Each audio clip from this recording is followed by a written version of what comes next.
어떤 가정에서 남편이 파리채를 들고 어슬렁거리자 아내가 물었습니다. 여보, 지금 뭐 하는 거요? 보면 모르겠어. 파리 잡는 것이지. 그래, 파리를 잡기는 했어. 그럼 수컷 3마리와 암컷 2마리를 잡았지. 아니, 수컷인지 암컷인지 그걸 어떻게 아시오? 그러자 남편이 의기양양해서 이렇게 말하더랍니다. 파리 3마리는 맥주 깡통에 붙어 있었고 2마리는 전화기에 붙어 있었지.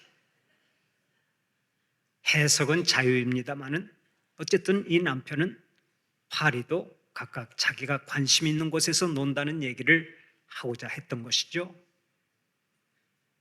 여러분, 오늘 여러분의 최대 관심사는 어디에 있습니까? 정치에 관심이 있습니까? 아니면 경제에 관심이 있습니까?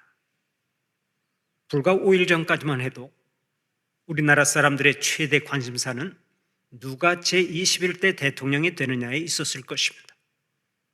여러분이 아시는 대로 이재명 후보가 대통령에 당선되었습니다.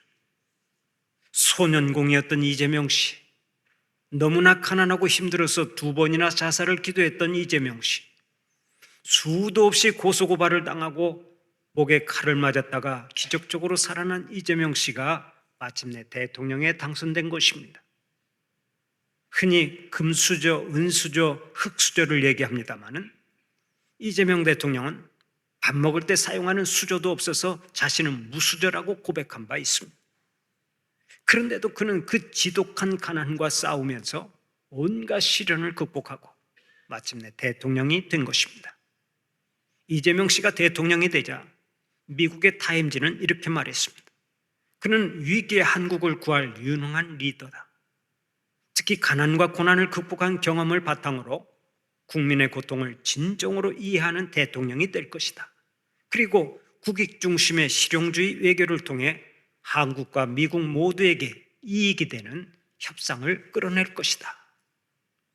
이재명 대통령에 대한 찬사를 아끼지 않았습니다. 또 취임사를 통해서도 밝혔습니다마는 이재명 대통령이 가장 강조한 키워드는 통합입니다.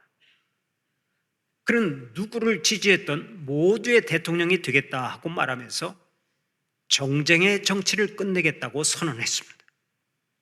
우리나라에는 진보도 보수도 없다, 오직 국민만 있다 하고 선포하면서 정치적 중립성과 실용주의로 나아가겠다고 말했는데 이 약속이 성취되도록 우리 성도들도 기도해 주시기를 바랍니다. 우리가 아는 사실입니다마는 지금 대한민국은 좌파와 우파의 진영 싸움이 그 어느 때보다 치열합니다.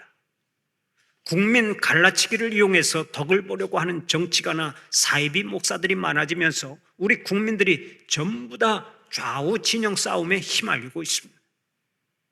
어떤 가정은 아버지와 아들이 서로 좌파다 우파다 공격하면서 수개월 동안 말도 하지 않고 지낸다는 얘기도 있습니다. 이것이 얼마나 한심한 일입니까? 우리 성도들끼리도 이런 경우가 있습니다. 정치적 견해가 다르다고 해서 서로를 적대시하고 괜히 좋지 않은 감정을 가지고 대하는 것이 그것입니다. 이는 아주 잘못된 일입니다. 여러분 잘 기억하십시오. 우리는 좌파나 우파가 아닌 오직 하나님파에 속해서 우리의 족을 사랑해야 할 줄로 믿습니다. 6.25 전쟁 이후에 완전히 폐허가 되어버린 우리나라가 지금은 국방력 세계 5위, 경제력 세계 10위에 올라섰고 대한민국의 K컬처는 세계를 선도하고 있습니다. 이 모든 것이 하나님의 은혜인 줄 알고 감사하면서 이 나라를 잘 섬기는 여러분들이 되시기를 축원합니다. 어쨌든 오늘을 사는 현대인들은 각자 추구하는 바가 다르고 관심사가 다릅니다. 정치에 대한 관심, 경제에 대한 관심, 취미생활에 대한 관심, 여행에 대한 관심, 의식주에 대한 관심 등등 저마다 관심사가 다릅니다. 그러나 통계를 내보니까 현대인의 최대 관심사는 첫째가 건강이고 둘째가 돈이고 셋째가 쾌락이라고 말하는 전문가가 있습니다. 먼저 건강한 모습으로 인생을 어떻게 즐길 것이냐 하는 것이 인생 최대의 관심사라는 것입니다. 실제로 그렇습니다. 사람들마다 몸에 좋다고 하면 곰 쓸개부터 시작해서 모기 눈알 요리까지 안 찾아 먹는 것이 없죠. 아마 바퀴벌레가 몸에 좋다고 하면 집에 있는 바퀴벌레도 순식간에 사라지고 말 것입니다. 현대인들은 하나같이 건강에 대한 관심이 지극합니다. 또 현대인들은 돈을 좋아합니다. 뭐니 해도 머니가 최고다 하는 말을 불변의 진리처럼 여기고 오늘도 돈 되는 일에 물불을 가리지 않습니다. 그런가 하면 인생을 즐기기 위해서 온갖 방법을 동원하지요. 술집으로, 토박장으로, 클럽으로, 불륜의 집으로 돌아다니면서 날마다 쾌락을 인생 최고의 목적으로 삼고 사는 사람들이 있습니다. 우리도 그냥 놔두면 매일같이 무엇을 먹을까, 무엇을 마실까, 무엇을 즐길까 하며 오직 세상 일에 마음을 빼앗기고 살아갈 것입니다. 죄의 노예가 된 인생은 구조적으로 그렇게 살아가도록 되어 있습니다. 그러면 주님께서는 어디에 최우선적으로 관심을 두고 살아가라고 말씀하십니까? 마태복음 6장 33절을 보면 오늘 또 이렇게 말씀하십니다. 너희는 먼저 하나님의 나라와 그의 의를 구하라. 우리가 가장 먼저 구할 것이 하나님의 나라라고 말씀하시죠. 나를 하나님께서 다스리시면 나는 하나님의 나라가 됩니다. 그러나 나를 마귀가 다스리면 나는 마귀의 나라가 됩니다. 나를 누가 통치하도록 내어드리느냐에 따라서 내가 하나님의 나라가 될 수도 있고 마귀의 나라가 될 수도 있습니다. 그러면 우리가 어떻게 살아야 한다고 말씀하십니까? 먼저 하나님께서 나를 통치하시도록 모든 주권을 하나님께 내어드리라는 것입니다. 언제나 먼저 이것을 구하고 하나님의 품 안에서 의롭게 살아가는 것을 최대 관심사로 두고 살아가라고 말씀하십니다. 그런데 우리가 이렇게 살아가기 위해서는 선제되어야 할 것이 있습니다. 그것이 뭔지 아십니까? 바로 성령 충만입니다. 성령으로 충만할 때 하나님의 나라와 의를 먼저 구하는 삶을 살아갈 수 있기 때문입니다. 나의 힘과 의지만으로는 안 됩니다. 나의 지혜와 능력만 가지고는 안 됩니다. 나의 사상, 나의 지혜, 나의 계획, 나의 결단, 나의 노력만 가지고는 절대로 안 되기 때문에 주님께서는 성령 충만을 강조하시는 것입니다. 우리는 스스로 이렇게 생각합니다. 이만하면 괜찮지 않은가? 도덕적으로나 윤리적으로 이만하면 잘 사는 것 아닌가? 이 정도면 존경받을 만하지 않은가? 그리고 문제가 있다면 다른 사람들에게 문제가 있지 나에게는 문제가 없어. 이런 생각을 가지고 살아가기가 쉬운 것입니다. 그러나 무디 목사는 이렇게 말한 적이 있습니다. 세상에서 가장 큰 골칫거리는 내 모자 밑에 있는 이 사람이다. 이것이 문제고 저것이 문제인 것 같지만 세상에서 가장 큰 문제는 바로 나 자신이라는 것입니다. 내가 하나님의 은혜 가운데 거하면 아무런 문제가 될 것이 없습니다. 내가 성령 충만해서 성령님의 전적인 통치를 받고 살면 일체 문제가 될 것이 없습니다. 그러나 성령님의 통치를 받지 않고 내 마음대로 생각하고 내 마음대로 말하고 내 마음대로 살아가니까 언제나 문제를 일으키는 것입니다. 내 마음을 성령님이 다스리셔야 내가 온전한 삶을 살아갈 수 있습니다. 내 마음을 성령님이 다스리셔야 내가 승리하는 삶을 살아갈 수 있습니다. 내 마음을 성령님이 다스리셔야 내가 인간관계에서 성공할 수 있습니다. 예수님을 믿는 것도 성령님이 내 마음을 감동하시고 주도하셔야만 가능합니다. 내 힘과 지혜와 의지로 예수 믿는 것이 아닙니다. 나의 생각과 주장과 의지와 결단을 성령님께서 주도하셔야 내가 예수도 믿는 것입니다. 그래서 고린도전서 12장 3절을 보면 오늘 또 이렇게 말씀합니다. 그러므로 내가 너희에게 알리노니 하나님의 영으로 말하는 자는 누구든지 예수를 저주할 자라 하지 아니하고 또 성령으로 아니하고는 누구든지 예수를 주시라 할 수 없느니라. 오늘 우리가 예수님을 주라고 시인하고 믿는 것이 다 성령님의 감동하심의 결과요, 성령님께서 베푸신 은혜인 줄 믿으시기 바랍니다. 또 세상을 이길 수 있는 비결도 오직 성령님의 힘으로만 가능합니다. 주님의 수석제자 베드로가 죽기까지 주님을 따르겠다고 장담했지만 주님을 3번이나 부인하는 자가 되었습니다. 나는 예수를 모릅니다. 맹세코 말하는데 예수라는 사람을 모릅니다. 3년 동안 주님을 따라다니면서 주님의 말씀을 듣고 제자 훈련을 받았던 베드로가 그렇게 결정적인 순간에 예수님을 3번이나 부인했습니다. 여러분, 이런 비극이 어디 있습니까? 그러나 베드로가 마가의 다락방에서 기도하다가 성령의 불을 받고 성령 충만하게 되자 어떤 일이 일어났습니까? 설교 한 번 했는데 3,000명이 회개하고 세례를 받는 역사가 일어났습니다. 성령 충만해서 성령님의 전적인 통치를 받으면 이런 역사가 끊임없이 일어나는 것입니다. 챔버스라고 하는 사람은 이렇게 말한 바 있습니다. 사람들은 모든 것을 모방할 수 있다. 그러나 한 가지 못하는 것이 있는데 그것이 바로 성령의 충만함이다. 우리가 예수 믿는 흉내를 낼 수는 있지만 성령의 다스림 속에 있지 않으면 절대로 인간적인 한계를 벗어나지 못하는 것입니다. 그러므로 우리 성도들은 먼저 성령 충만하시기를 바랍니다. 성령으로 충만해서 능력 있게 살아가고 범사에 승리하시기를 축원합니다. 성령님은 마치 샘물과 같습니다. 그러므로 우리는 샘물과 같은 성령님께로부터 생명수를 퍼올리기만 하면 됩니다. 내가 예수 믿을 때부터 나와 함께 살기 시작한 성령님께서는 영원히 나와 함께 하십니다. 이것을 신학적인 용어로 내주하심이라고 말합니다.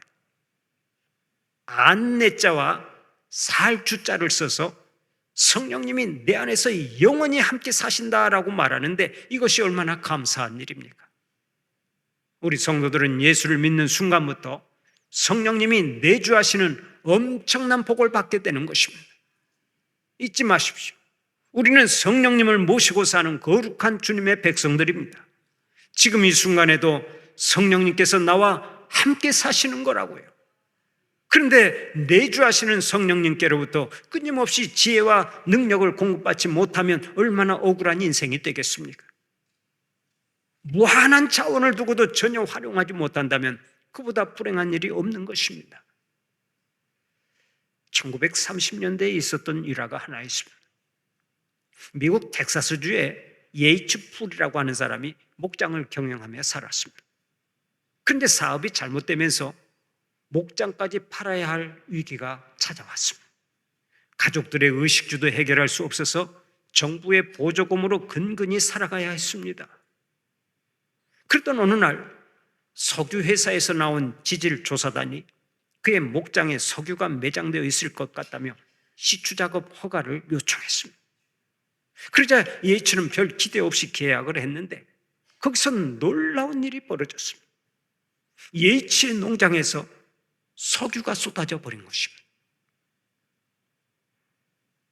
하루에만 8만 배럴의 석유가 쏟아져 나왔는데 그것을 돈으로 환산하면 250만 달러, 약 30억 정도가 됩니다. 하루에 30억을 벌게 되었다고 하면 좀 놀라는 척이라도 해보십시오. 하루에 30억을 벌게 되었는데 그것도 30년 동안은 계속해서 석유가 쏟아져 나올 것이라고 판정을 내렸으니 얼마나 수지 맞는 인생이 되었습니까? 열흘만 보내도 300억이에요. 이제 조금 놀라는 것 같아요. 100일만 보내면 3천억이라고요. 그렇게 수지 맞는 인생이 되었던 것입니다. 우린 여기서 하나의 귀한 교훈을 얻습니다. 예이츠가 석유를 캐내기 전까지는 석유로 출렁이는 목장 위에 살면서도 아주 가난하게 살았다는 사실이 그것입니다. 석유가 농장에 아무리 많이 매장되어 있으면 뭐합니까? 그것을 파내지 않으면 아무런 소용이 없습니다. 석유를 퍼올리는 순간부터 비로소 불을 거머쥐고 다른 사람들에게도 베풀 수 있는 것입니다. 마찬가지입니다. 내 안에 무한한 능력을 가지고 계시는 성령님이 계시는데 성령님께로부터 지혜와 능력을 공급받지 못하면 무슨 소용이 있습니까? 성령 충만하지 못하고 성령님의 능력을 공급받지 못하면 우리는 시시한 인생이 되고 마는 것입니다. 사랑하는 우리 성도들은 이미 내주하고 계시는 성령님께로부터 끊임없이 지혜를 공급받고 능력을 공급받는 자들이 되시기를 바랍니다. 그러면 성령 충만함을 언제 받고 은혜는 언제 받아야 합니까? 고린도후서 6장 2절을 보면 이렇게 말씀합니다. 보라, 지금은 은혜 받을 만한 때요, 보라, 지금은 구원의 날이로다. 은혜는 지금 받아야 합니다. 은혜는 오늘 받아야 합니다. 내일이면 늦을 수가 있습니다. 그러므로 은혜는 지금 받아야 하고 성령의 충만함도 오늘 받아야 될 줄로 믿습니다. 그런 의미에서 사랑하는 우리 성도들은 오늘도 성령 충만을 사모하는 자들이 되시기를 축원합니다. 기대함이 없는 사람에게는 얻을 것도 없습니다. 입술이 터지도록 사모하고 가슴이 터지도록 사모하세요. 내주하시는 성령님이시여 나를 전적으로 통치하여 주시옵소서. 불같은 성령님이시여 나에게 능력을 주시옵소서. 사랑하는 우리 성도들은 오늘 성령의 능력을 받고 주님께서 주신 사명을 잘 감당하는 자들이 되시기를 바랍니다. 교회에서는 성령님이 강림하신 것을 기념하여 해마다 성령 강림 주일로 지키는데 오늘이 바로 성령 강림 주일입니다. 성령 강림 주일은 예수님이 영으로 오신 날입니다. 그래서 어떤 사람은 올해 성령 강림 주일을 6월의 크리스마스라고 말합니다. 예수님이 육신적으로 오신 날은 12월의 크리스마스 날이지만 영으로 오신 날은 성령 강림 주일이기 때문에 오늘을 6월의 크리스마스 날이라고 말하는 것입니다. 성령님은 하나님의 영일 뿐만 아니라 또한 그리스도의 영입니다. 그분 성령님께서 이미 오셔서 지금 우리와 함께 계십니다. 우리의 마음속에도 계시고 우리의 가정에도 계시고 우리의 교회 안에 계십니다. 우리의 사회와 나라와 민족 가운데 계시고 지구촌의 세계 곳곳에서 지금도 역사하고 계십니다. 희한하게도 성령으로 충만하면 구경꾼이 일꾼이 됩니다. 성령 충만하면 말꾼이 봉사자가 됩니다. 성령 충만하면 회방꾼이 헌신자가 됩니다. 성령으로 충만하면 무능한 자가 유능한 자가 되고 무지한 자가 지혜로운 자가 되고 몸을 사리던 자가 자원하는 자가 됩니다. 부정적인 사람이 긍정적인 사람이 되고 남을 찌르던 사람이 감싸주는 사람으로 변합니다. 불평하던 사람이 감사하는 사람으로 바뀌고 절망하던 사람이 미래를 향해 줄다름치는 사람으로 바뀝니다. 그리고 성령으로 충만하면 막혔던 것이 뚫립니다. 꼬였던 것이 풀립니다. 끊어진 것이 이어집니다. 무너진 것이 재건됩니다. 잃어버린 복을 다 회복합니다. 오늘 이 시간에 병든 자는 회복되고 넘어진 자는 일어나고 실패하는 자는 재개하시기를 축원합니다. 남은 생애가 장미꽃처럼 아름답고 백합화처럼 향기롭고 포도나무처럼 풍성하게 되시기를 축원합니다. 예수님은 오늘의 본문을 비롯해서 요한복음 16장까지 성령님에 대해서 4번이나 반복하여 말씀하십니다. 성령님이 그만큼 중요하기 때문입니다. 그러면 이렇게 귀하신 성령님이 우리에게 어떤 은혜를 베푸신다고 약속하십니까? 첫째, 우리들과 영원히 함께하면서 우리를 도와주신다고 약속하십니다. 오늘의 본문 16절을 보면 이렇게 말씀하시죠. 내가 아버지께 구하겠으니 그가 또 다른 보혜사를 너희에게 주사 영원토록 너희와 함께 있게 하시리니. 영원토록 너희와 함께 있게 하시리니. 예수님이 부활 승천하신 후 하나님의 나라에 들어가면 또 다른 보혜사인 성령님을 보내주시는데 보혜사 성령님은 영원토록 우리와 함께 하실 것이라고 말씀하십니다. 세상의 모든 권세를 쥐고 계신 성령님께서 영원히 우리와 함께 하시겠다는 약속입니다. 여러분, 이것이 얼마나 놀라운 은혜입니까? 우리 호남 지역의 어떤 장로님이 교회에서 말할 수 없는 상처를 받았습니다. 그로 인해 10년 동안이나 교회를 떠나 타락한 생활을 했습니다.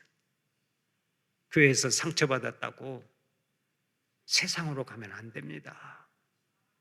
넘어져도 주님 품 안에서 넘어지면 그 사람은 승리합니다. 그러나 넘어졌다고 해서 세상으로 가면 타락하게 되고 실패하게 되는 거예요.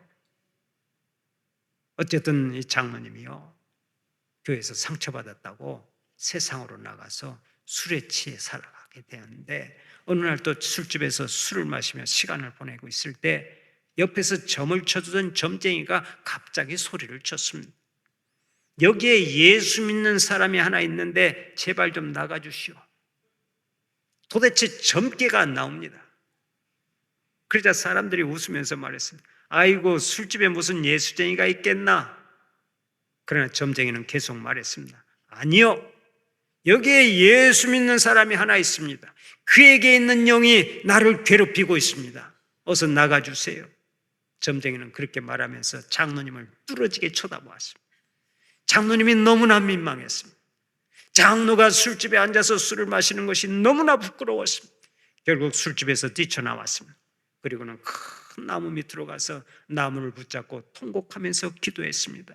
하나님, 제가 하나님을 떠난 지 10년이나 되었는데 하나님께서는 아직도 제게서 성령님을 거두어 가시지 않으셨군요. 하나님, 제가 회개합니다. 저를 용서해 주시옵소서. 그 장로님은 새로운 모습으로 주 앞에 충성을 다했는데 그로 인해 모든 이들에게 존경받는 장로님으로 거듭났다고 하는 일화가 있습니다. 성령님께서 한번 택하신 종들은 절대로 버리시지 않는 것을 믿으시기 바랍니다. 그런데 여기서 예수님은 성령님을 뭐라고 칭하셨습니까? 보혜사라고 칭하셨습니다. 보혜사라고 하는 말은 문자적으로 은혜로 보호하는 스승이라는 뜻입니다. 하나님의 말씀으로 성도의 신앙을 보호하고 말씀으로 은혜를 끼치며 말씀을 가르치는 사명을 가진 분이십니다. 성령님은 한마디로 돕는 자, 헬퍼인 것입니다. 여러분, 예수님이 성령님을 왜 돕는 자라고 말씀하셨겠습니까? 그것은 성령님이 오시면 처음부터 끝까지 우리들을 도우실 것이기 때문입니다. 그렇습니다. 성령님은 영원토록 우리를 도와주시는 보혜사이십니다. 그런데 예수님의 말씀 가운데 아주 재밌는 표현이 나옵니다. 그것이 바로 또 다른 보혜사라는 말입니다. 이 말씀은 보혜사가 이미 존재한다는 뜻입니다. 그렇다면 성령님 외에 다른 보혜사는 누굽니까? 바로 예수님 자신이십니다. 예수님은 하나님의 나라에 가면 모든 권세를 한 손에 쥐고 하나님 우편에 앉아 계신다고 했습니다. 거기서 보혜사의 일을 하시는데 이것을 증명하는 말씀이 있습니다. 요한일서 2장 1절을 보면 이렇게 말씀합니다. 만일 누가 죄를 범하면 아버지 앞에서 우리에게 대언자가 있으니 곧 의로우신 예수 그리스도시라. 우리가 범죄할 때마다 예수님은 우리를 위해서 기도하는 대언자가 되신다는 얘기입니다. 그래서 대언자와 보혜사는 원문이 동일한 단어로 되어 있는 것입니다. 이렇게 보면 예수님은 하늘에서 우리를 돕는 보혜사요, 성령님은 땅에서 우리를 돕는 보혜사입니다. 로마서 8장 26절을 보면 성령님이 이 땅에서 우리를 어떻게 돕는지 잘 가르쳐주고 있습니다. 이와 같이 성령도 우리 연약함을 도우시나니 우리가 마땅히 빌 바를 알지 못하나 오직 성령이 말할 수 없는 탄식으로 우리를 위하여 친히 간구하시느니라. 성령님도 우리를 위해서 기도하신다고 했습니다. 결국 우리는 하늘과 땅에 각각 보혜사를 둔 대단한 사람들입니다. 이것이 얼마나 놀라운 복입니까? 한번 따라서 해봅시다. 나는 보통 사람이 아니다.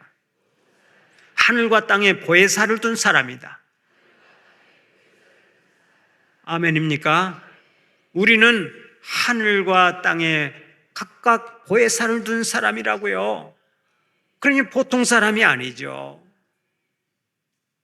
우리는 날마다 승리를 보장받고 사는 사람들입니다.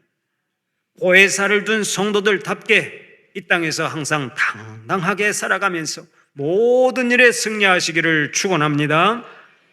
두 번째로, 성령님은 우리를 고아와 같이 버려두시지 않는다고 약속합니다.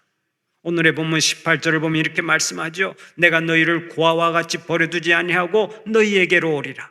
우리를 고아와 같이 버려두지 않겠다는 약속입니다. 얼마나 귀한 사랑의 약속입니까? 우리 모두가 자인하는 것처럼 인생은 고독합니다. 누구나 마지막까지 자기 인생을 혼자 걸어가야 합니다. 그런데 성령님은 우리를 외톨이로 버려두지 않겠다고 약속하십니다. 이것이 참으로 감사한 일이죠. 지금도 성령을 모르는 사람들은 거의 날마다 내적 공허와 고독을 느끼고 살아갑니다. 모두들 숨기고 티를 내지 않아서 그렇지 얼마나 심각한지 모릅니다.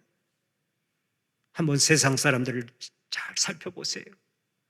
젊은이들로부터 어른에 이르기까지 한시도 홀로 있지를 못하죠. 인기척이 없는 정막이 죽음처럼 느껴져서 혼자 있는 것을 싫어합니다. 혼자서 자아의 실체를 대면하기에는 너무나 자신이 없는 거예요. 마치 수만 개의 거울을 둘러놓고 동서남북 어느 방향으로 보나 그 거울 속에 오직 자기 자신만 비치는 것을 보는 무서운 공허감을 느끼며 살아갑니다. 그래서 휴대폰을 들었다 놓았다 하고 어디론가 끊임없이 메시지를 보냅니다. 혼자 있을 때도 꼭 음악을 듣거나 텔레비전이라도 틀어놓아야 안정감을 느낍니다. 자신이 혼자라고 하는 사실을 어떻게든 확인해야, 혼자가 아니라는 사실을 어떻게든 확인해야 마음이 놓이는 사람들이 현대인들입니다. 왜 그렇습니까? 스스로 고아가 되었기 때문에 그래요. 그러나 성령님을 모시고 사는 성도들은 다릅니다. 보혜사 성령님이 내주하시기 때문에 영적 공허감이 없습니다. 영적 고독감도 없습니다. 항상 감사와 찬양이 있는 삶을 살아갑니다. 능력 있게 살아갑니다. 담대하게 살아갑니다. 고난도 축복으로 바꿉니다. 성령 충만했던 초대교회 교인들을 보십시오. 그들은 끊임없이 핍박을 받았습니다. 온갖 고난을 다 받았습니다. 그러나 그들은 그 핍박과 고난 속에서도 굴하지 않았습니다. 담대하게 살았습니다. 날마다 하나님의 나라를 크게 확장시켜 나갔습니다. 여러분, 이것이 어떻게 가능했습니까? 바로 우리 안에 계시는 성령님의 능력으로 가능했던 것을 믿으시기 바랍니다. 그러면 성령님께서 우리에게 이토록 놀라운 은혜를 베푸시는 이유가 어디에 있습니까? 여러 가지 이유가 있습니다만 그 중에서 가장 큰 이유는 우리로 하여금 복음의 증인이 되도록 하기 위해서입니다. 예수님은 사도행전 1장 8절을 통해 오늘 또 이렇게 말씀하십니다.